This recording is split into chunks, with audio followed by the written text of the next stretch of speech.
Now, let's be straight about this. This is like 10,000 people across the country. Okay, this is not 1 million people. This is not 10 million people. This is not 63 million people. It's not 200 million deplorables. It's a very small select group of absolutely terrible people who believe absolutely terrible things. But they're getting a lot of attention and coverage right now because we live in a reactionary moment. A lot of the people are reacting to the identity politics of the left by making nice with the alt-right. There's this weird notion on the right that if you drink leftist tears, that's enough. Right? Drinking leftist tears is enough. So if the alt-right takes off the left, they're fine. Okay, it's disgusting. It's disgusting. I have no other word for it. Okay, you actually have to stand. It is not enough to stand against bad ideologies. You must also stand for a good ideology. You must stand for a good philosophy. Okay, you cannot stand with bad people just because you think those bad people make your enemies cry. The enemy of your enemy in a country where we're all supposed to be friends is not only bad strategy, it destroys the country wholesale.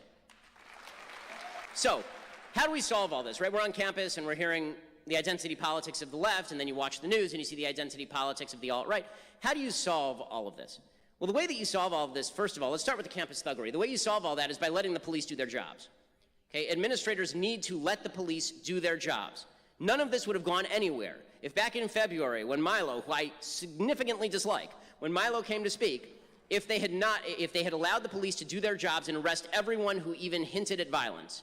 Okay, people who get violent should be arrested and they should spend time in jail.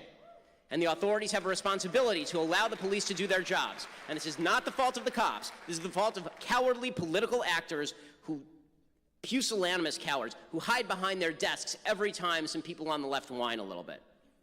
Okay, the second thing that has to happen is you have to stop seeing everybody in America as an enemy who despises you based on identity. Again, they don't care about you. You're not that important a human. Okay, not that many of us know each other.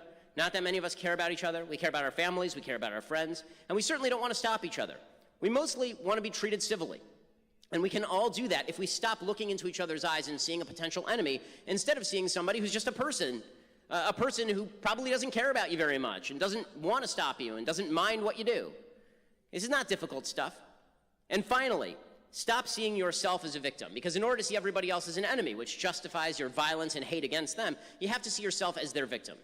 Again, America is the greatest country in human history. You are not a victim.